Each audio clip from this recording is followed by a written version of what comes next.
जब 1945 में अमेरिका ने जापान के शहर हिरोशिमा और नागासाकी पर पहले न्यूक्लियर बॉम्ब गिराए और अमेरिका एक मिलिट्री सुपर पावर बना, तभी से दुनिया भर के देश न्यूक्लियर पावर को प्राप्त करने की कोशिश में लग गए। करेंटली दुनिया भर में केवल 9 देश ही परमाणु शक्ति संपन्न देश हैं और भारत भी उनमें से एक है। भारत के न्यूक्लियर प्रोग्राम में सबसे बड़ा योगदान किसी का रहा तो वो था होमी जहांगीर भाभा का। होमी भाभा एक न्यूक्लियर फिजिसिस्ट, एक डेडिकेटेड आर्किटेक्ट तथा फिलैंथ्रोपिस्ट थे। उन्हें इंडियन न्यूक्लियर प्रोग्राम का पिता कहा जाता है।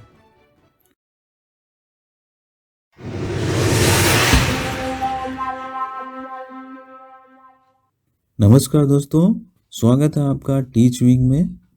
टीच विंग के आज के वीडियो में हम लोग होमी जहांगीर भाभा के इंस्पायरिंग लाइफ जर्नी के बारे में जानेंगे कि कैसे उन्होंने इंडिया को एक न्यूक्लियर पावर्ड नेशन बनाने में एक इम्पॉर्टेंट रोल प्ले किया। पर वीडियो में आगे बढ़ने से पहले अगर आप हमारे चैनल पर नए हैं तो इसे सब्सक्राइब कर लें, क्योंकि हम आपके लिए इसी तरह के इंस्पायरिंग और नॉलेजेबल वीडियो लाते रहते हैं।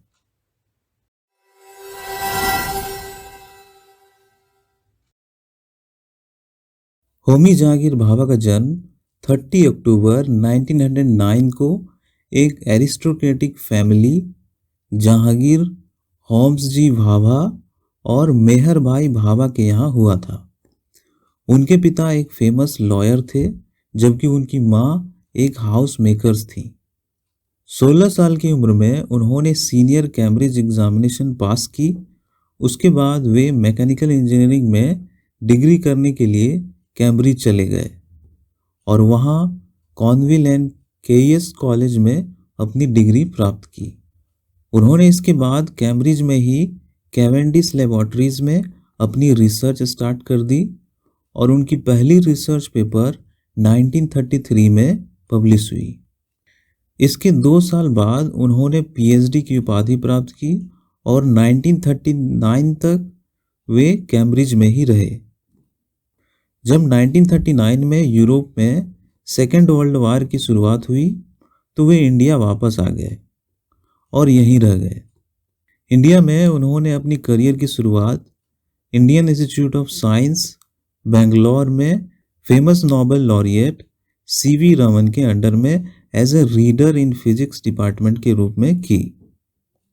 सीवी रमन उस समय आईआईएससी बेंगलोर में फिजिक्स डिपार्टमेंट के हेड थे।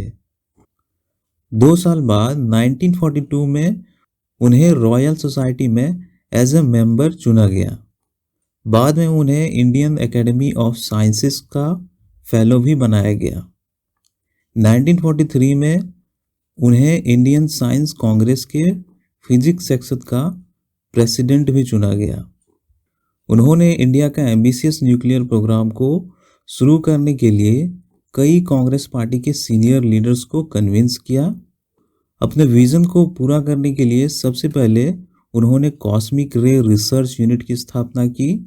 बाद में 1945 में जेआरडी टाटा की मदद से बॉम्बे में Tata institute of fundamental research की भी स्थापना की।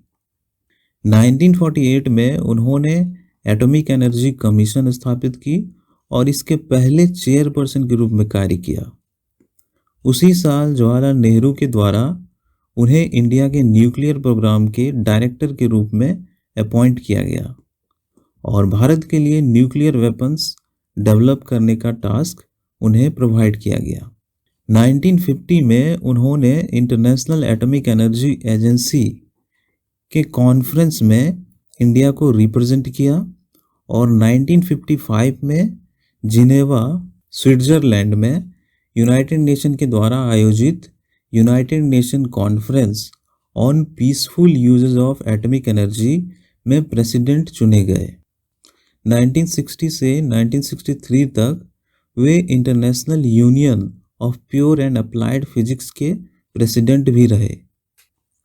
उन्होंने कॉम्पटन स्कैटरिंग तथा न्यूक्लियर फिजिक्स के क्षेत्र में विशेष योगदान दिया।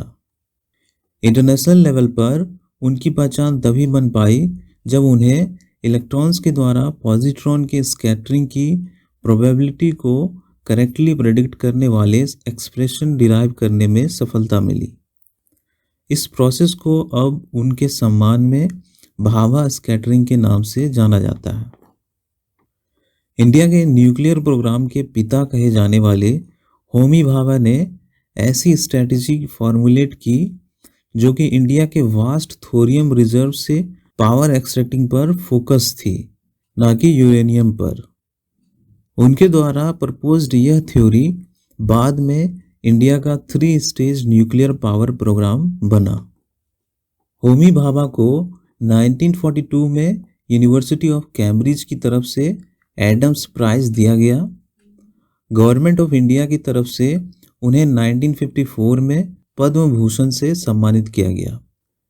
1951, 1953 और 1956 में फिजिक्स के नोबेल प्राइज के लिए भी उन्हें नॉमिनेट किया गया। इंडिया के लिए इतने महत्वपूर्ण व्यक्ति होने के बावजूद उनकी मौत एक अनफॉर्चुनेट प्लेन क्रैश में 24 जनवरी 1966 को हो गई। उनकी flight air India 101 mount blank के निकट क्रैश हो गई थी। उनकी डेथ के बाद कई असैसिनेशन थ्योरीज सामने आई, पर यह कभी पता नहीं चल पाया कि उनकी प्लेन क्यों और कैसे क्रैश हुई।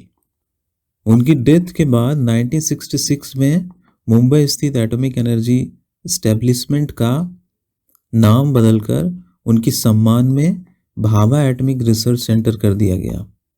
ऊटी में एक रेडियो टेलीस्कोप स्थापित किया गया जो उनके द्वारा इनिशिएट किया गया था। भाभा नेशनल इंस्टीट्यूट तथा Bhabha centre of science and education Mumbai उनके नाम पर स्थापित कुछ नोटेबल इंस्टीट्यूशन हैं। इनकी लाइफ जर्नी पर हाल ही में एक नई वेब सीरीज रॉकेट बॉयज नाम की एक वेब सीरीज रिलीज हुई है दोस्तों, जिसमें इनकी लाइफ जर्नी को और डिटेल्स में दिखाया गया है और यह वेब सीरीज सोनी लिव पर अवेलेबल है। आप इसे देख सकते हैं जाकर। इस वेब सीरीज में काफ़ी डिटेल में इनकी लाइफ स्टोरी को दिखाया गया है।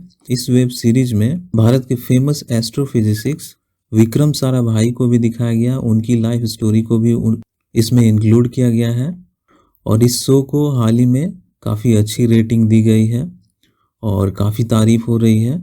मैंने भी इसके कुछ एपिसोड देखे जो मुझे बहुत पसंद आए, तो आप इसे चेकआउट कर सकते हैं। सोनी लिव पर ये अवेलेबल है, आप देख सकते हैं जाकर।